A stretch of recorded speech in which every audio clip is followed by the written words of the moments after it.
I'm so excited to introduce you our newest product ng Million Glow. Thank you so much.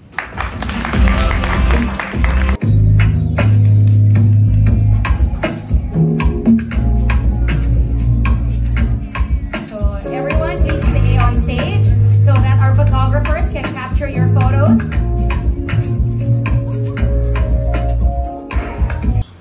Well, actually, hindi talaga special yung product na kailangan ng launch.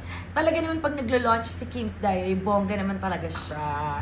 So, nung launching namin, nung Kim's Diary, dinala ko lahat ng mga distributor. Actually, ano na yun is, halo-halo na yun. Meet and greet, introduction ng Kim's Diary, sino ba si Kim's Diary, tapos meron din kami mga products na nilaunch noon. So, bongga talaga kasi kailangan bonggahan natin para tumatak sa mga tao, para mag-trending kumbaga. So, yung first launching ko ng Kim's Diary was 4 flavor pa nung time na yon.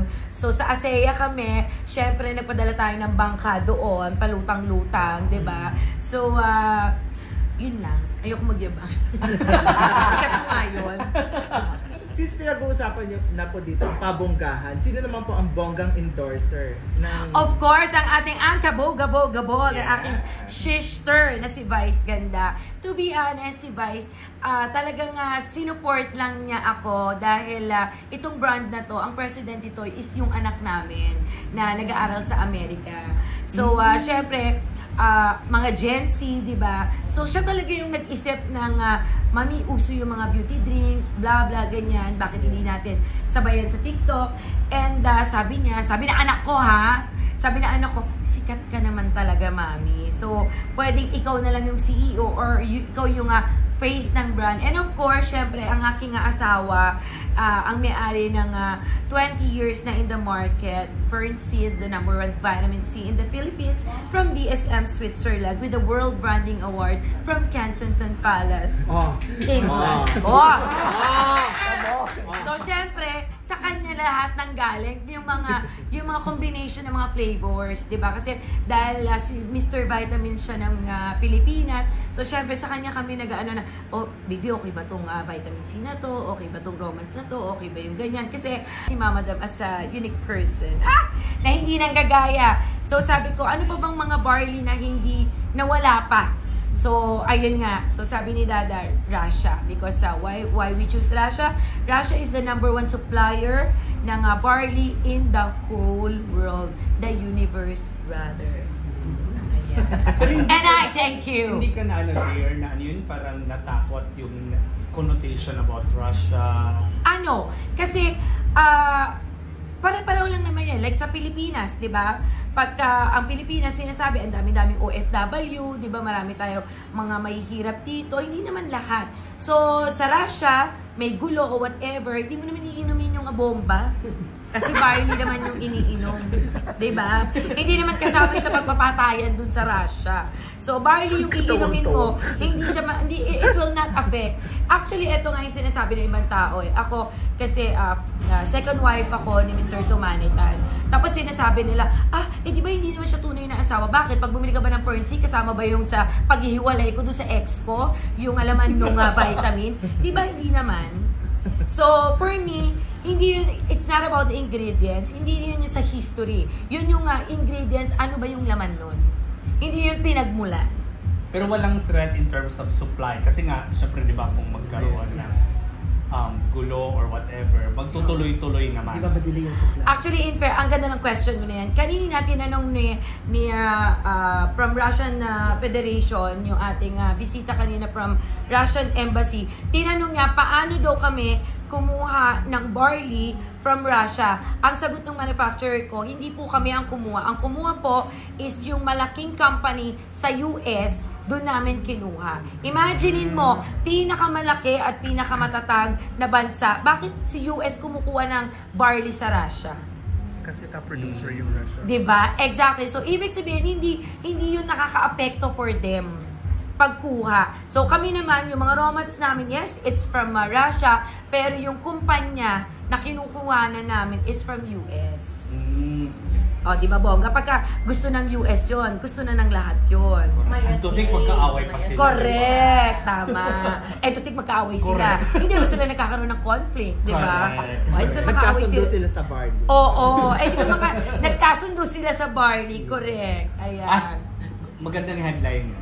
Oo, nagkasundo sila sa Barley. At dito inilagay sa Pilipinas. Sa Million Glow. Correct. What's with the lemongrass naman po? Sinama niyo siya dun sa... Of course, ayan na makakasagot si Dada sa lemongrass. Napakatalino naman yung tanong na iyan. Okay, Dada, bakit daw isinama ang lemongrass sa ating barley? Well, kanina, sinabi naman ng nutritionist sa kanang doctor natin, no? So we wanted to make a special combination, no? Kasi barley has been done, no? So that's why we added lemon, that's why we added lemongrass. Kasi kailangan gawin natin, ang Pilipino kasi very drink eh. 'Di ba? Pagka yung ulam, 50 pesos, one rice ulam, ang mahal naman. Pero pagka yung kape, 'di ba, lagyan na ng whipped cream, 100, ay mura, 'di ba? Pagka maganda yung lugar, 200, okay pa rin, 'di ba? Pero pagka yung ulam with rice, lagyan mo 80 pesos, wala na. Huwag ka kumain diyan, mahal diyan, 'di ba? So, the Philippines is a drink market. So, hindi pwedeng done na yung other brands have done. Di baling lasang damo basta kasi healthy siya. Wala na, tapos na tayo doon. Gusto mo healthy, gusto mong inumin yan, gusto mo maging patok, kailangan masarap. Kung hindi masarap, hindi inumin. Titip, palang lasang damo, ayaw na. Oo, sabi nga nila, lasang lumot daw yung iba. Hindi pa naman ako nakatikim ng lumot. So, wala akong reaction. Actually, when kausap nga namin yung mga iba-ibang distributor, no, sabi niya, ay, ang layo daw ng lasa. Sabi niya, parang gustong-gusto nila. Unang inom pa lang daw, parang yung magto-toast nga, di ba, kanina nag-toast din.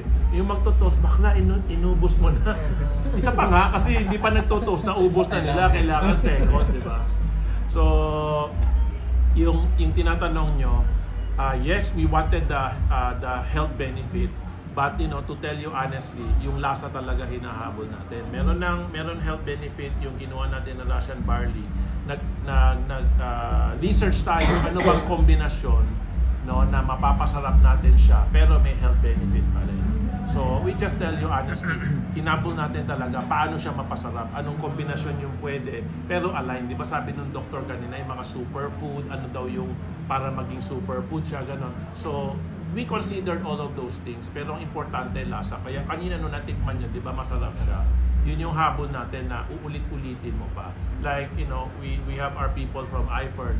Sabi nila, Madam, nakakapayat ba yan? Oo, nakakapayat. Tapos, ba't di ka pumayat? 6 na sachet, ininom mo sa isang araw, di ba? Pinapalit mo sa tubig, di ba? Paano ka papayat, di ba? Pagka dapat ipalit mo siya sa meal, di ba? Drink replacement or meal replacement. So, yun. So parang ano yung pinaka-instant effect niya talaga? Or was it instant? Or parang ano yung if you want to market this, pinaka-main effect nung... Actually, wala naman talagang instant. Walang magic sa mundo. Pagka sinabi niya na bukas may effect na yon, peke yon. So usually sa Million Glow, sinasabi ko 2 to 3 months naman talaga. So nung sinabi niya, Congresswoman Arena, she's very close to me. Halos nagsisendan kami ng picture. Kanina nagsisendan kami ng picture. Sabi niya, what are you doing? Sabi ko, I'm getting ready. So syempre, familiar siya and sanay siya sa mukha ko. So sabi niya, grabe ang bilis mong bumata. So depende kung ano yung iniinom mo sa Million Glow. Like dito sa barley, syempre nililinis niya yung ating... Gut. The bituka. Yes, the bituka and everything. Pag malinis yun, syempre, nagre-reflect yun sa ating freshness ng face. And of course, syempre pagka medyo tinodo mo, meron siyang poop effect. So, syempre yung tiyan natin medyo liliit, diba?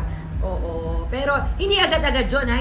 Hindi yung sumasakit yung tiyan mo, diba? Nakatingin siya sa'yo. Syempre, nakatingin ako sa'yo. Hindi. Ibig sabihin, hindi. Sa camera siya nakatingin.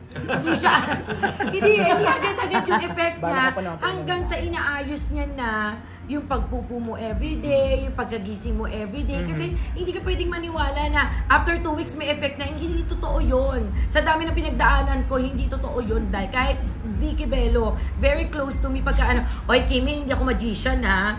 Oo, dermatologist ako ha. So kailangan bumalik dito para kuminis ka ng kuminis. So sa ating barley or Million Glow drink, kailangan inumin mo siya ng inumin para tuloy-tuloy yung pagkinis mo at pagganda. Ayun.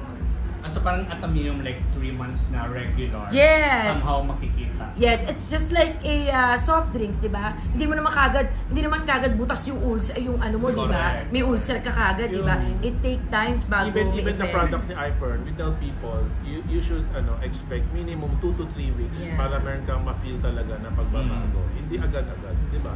Unless kunyari sa vitamins talagang grabe yung deficiency mo, yung unang take mo, pwedeng mamaya bukas meron. Pero all of the drinks, pagka magiging honest tayo, walang 3 days meron na. Meron yung napupuka, di ba? Kasi everyday naman yun eh. Pero yung meron ka nakita, bumatak, pumayat, ganon. 2 to 3 weeks would be the earliest. Kailangan talaga, we need to be honest to the consumers, di ba? Huwag ka mag-over-promise na hindi mangyayari. At hindi naman namin ikakayaman yung 399 pesos tapos nagsinungaling kami doon, di ba?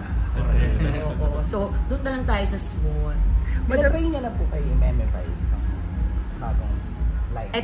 Etong ating barley, hindi pa kasi sobrang The first busy five, ko. the first five Sobrang flavors, busy yes. niya. Yung first 5 ng Million Glow, ayan. So ang favorite niya doon is Fat Buster. Pero recently, dahil alam mo na busy siya, busy din ako. So hindi pa kami nagkikita, hindi ko pa siya napapadala ng ating barley.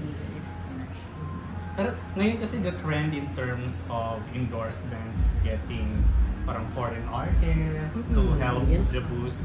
Ganun. Ikaw ba, what's your plan for your brand? Actually, dahil natutunan, again, sabi ko nga sa inyo, I have a good mentor. Siyempre, all-in-one, good call boy. Oh my Diba? Good teacher. O, diba? Good boss. Lahat na all-in-one na. So, sabi nga niya sa akin, alam mo, it's not about the endorser, it's about your product. Kung yung product mo, mabisa, merong mga organic na nagsabi na gumaling sila, hindi mo kailangan kumuha ng endorser dyan. So, si Meme, kaya ako siya kinuwang endorser kasi sinuport nga niya yung brand ko as a sister. And then, of course, yung aking anak. Sabi ko sa kanya, sister, first product to ng pamangkin mo or first business to ng pamangkin mo, which is, ako lang yung CEO. Why? It's because ako lang nasa Pilipinas. So, kami lang, yung mga friends ko lang, talaga yung aking mga endorser. So, si Ferncy, for 20 years, hindi naman siya kumuha ng endorser, except for Sarah G during pandemic. Pero yung tumakbo si Ferncy ng #1 vitamin C, na wala naman siyang endorser. Ang endorser niya, yung sarili niya. Which is si Ferncy mismo itself. So, for me, I don't need the endorser. You're your own endorser na kumbaga. Yes, kasi alam mo kung bakit? Instead, sa akin lang yun customers as well. Diba? Sa akin lang yan, instead of paying for my endorser, mga chuchu, bakit hindi ko na lang pagandahin yung product? Bakit hindi ko na lang i-develop yung product? Pwede kong ibenta, kahit konti lang yung kita ko, okay na ako doon.